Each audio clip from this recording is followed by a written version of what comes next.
गिबियावनो गासैबो news media नायगिरि नोंथांमोननिसिम आंनि गोसो गोरबोनि खुलुमनायखौ बावहरनाय जाबाय। दा बे फैगौ बिसायख'थिनि थाखाय गोबां मानसिफ्रा गोनो गोथो जादों। गोनो गोथो जानांगौनि खुनु खोथा गैया। जोंहा उदालगुरि बे 46 नं उदालगुरि कन्स्टिटुएन्सियाव डिफेन्सार फैनाय लोगो लोगो बिनि बारहावायानो जेरैबो गोदौजोबखाबाय। आरो आं मोनसेल' खोथाखौ खावलायगोन जोंनि इउपिपिएलनि सोद्रोमाफोरखौ जे सिंनि खोथाफोरखौ खुनु हयदे नांगोलनि मानसिफोरनो खोन्थानो नाङा। मानो होनबा बिसोरनो सिंनि खोथाखौ मिथियोबा एसे दिगदार दं। बेनिखायनो बिसोरनो खुनु हयदे लोंफाबाबो जाफाबाबो आरो गावनि हिन्जावा नांगोलाव दंबाबो बिसोर सिंनि खोथाखौ खोन्थानो नाङा। मानो होनबा जोंहा सिङावनो गासैबो देरहानाय पर्यायाव फैखाजोब्बाय।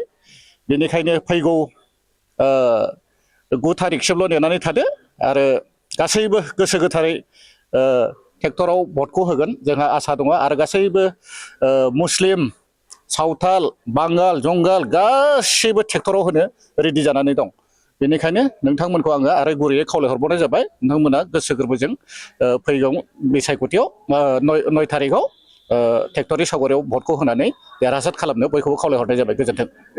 दासिम बिथाङा डेपुटि चिफ जानानै दङ आरो बिथाङाबो बिटिसिनि डेपुटि चिफ जानानै आरोबाव एमएलए बिधान सभायाव गेलेनो थाखाय साखाफारा जानो खोब गोहोगोरा माबायदि?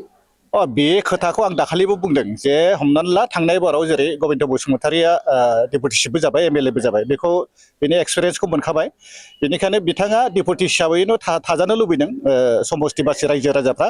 आरो बे समस्तिनिफ्राय आरो सासे जे एमएलए दैथायहरनो हागोन बेखौ मानसिफोरा गोसो खुसि जानानै दंखायो। आरो बेखौ बे भट मोननायनि आसायाव गिदिंबाबो बेहा लाब जानाय नङा रिहन दैमारिया। आरो बिथांमोना रबिनसन मोसाहारि बिथांखौ खोब आघात होबाय बिपिएफ पार्टिया।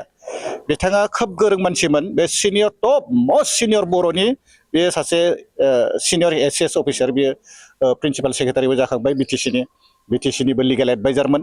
बिथांखौ ओरैबायदि आघात होबाय दा बिथांनो टिकेटखौ होआलासेनो आरो गावनो डाबल लाबावबाय। बेयाव मोनसे हाम गोग्लैगोन आरो बेखौ नुहरदों। आरो दायो जिहेतु उदालगुरियाव जिहेतु मन्त्रि बिबानखौ लानानै बिपिएफनि गेजेराव जिहेतु इसिङारि जे जावलायनाय बा सोरखौ फेजेनलायनाय सोलिदों होनना बुंदों बेनि सायाव मा बुङो? बे बिसिनि खोथा बेथ' साभाबिक बे थाखागोन। सिङाव सिफ्रां मारिलायनाय बे थागोन। ओरै सरन थाबाय ओरै रेहन थाबाय। बे मन्थ्रिनि बे लबियाथ' थाखायो बयनावबो।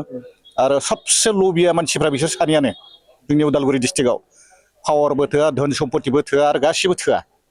खौथि मोनबाबो बिसोरनो थोआ। बेनिखायनो बिसोर सानैजों सिफ्रां मारिलायना थाखागोन।